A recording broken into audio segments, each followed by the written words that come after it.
Vlogodome video, 5 minutes on consciousness. So there's been a couple of videos by Piro and Antikantavad basically stating that we don't know anything about consciousness. And that's just silly. We know a lot about what our consciousness is and where it came from. Highlighting, I'll make a list posted below on this video. So here's the quick version, the 5 minute, less than 5 minute version. Consciousness obviously it exists through the process of natural selection to produce behavior. It's a primary function.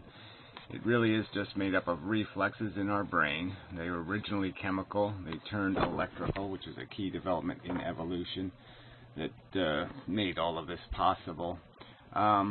Certainly consciousness exists it has very little to do with complexity in the sense of the abstract complexity that we feel we are, that we think we're so much better than all the other animals because we're doing this complex thought thing. But quite obviously consciousness, the capacity to feel, to desire, to want, to need, that impulse, it seems quite apparent, existed a long time ago. That intellectual capacity really has no function if it doesn't have an internal mechanism to react to, something that in need of a resolution, a solution. So the basics of my argument would be is that your brain basically creates the problem of a feeling and solves it with a engineered or imagined reflexive behavior strategy. So you basically, the body first creates a sensation that's decidedly repulsive or attractive. That's the attraction repulsion. That produces movement.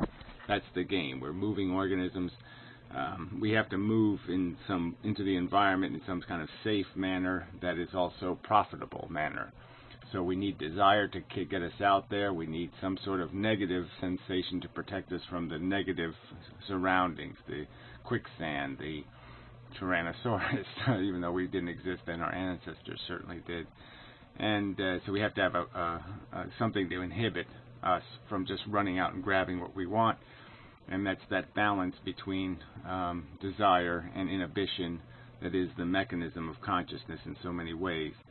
But it's just reflexes. It's happening inside an internal theater that first creates a sensation through your senses. You have sensations, and then your brain augments, creates more, qualifies not only your sensations, but it also provides for you an illustration of a scenario where those sensations are resolved, where you get what it is you desire, that hunger is satisfied by your imagined perception of a capturing of the food, a grabbing of the food, a getting of the food. And likewise with the basic impulses, consumption, reproduction, the two major controlling impulses. And then we have this other psychology that's built on top of that, that has to do with the ego, that moderates our behavior in our social circumstances, our family circumstance, that changes us from this primarily a selfish machine, which is in here somewhere. But the primary focus is selfish, self-interest, strong self-interest, and then there's the DNA interest, and the DNA interest forces us to conform to some sort of family and social interactions, where our DNA is often has a broader scope than our self-interest. Successfully reproducing, getting your children to the age where they will reproduce is a little different than just surviving. And so there needs to be mechanisms that modify our self-interest and make it broader to include wife and kids kind of idea. And that mechanism can be expanded further through our capacity to acquire knowledge. But the basic function of our brain is to perform modeling of the world, to show us visions of possible futures, and those are in turn weighted emotionally by the context of our existence and what we've experienced and what we have, our brain, our subconscious has valued. So the final point I'd make is that the consciousness is a witness to everything.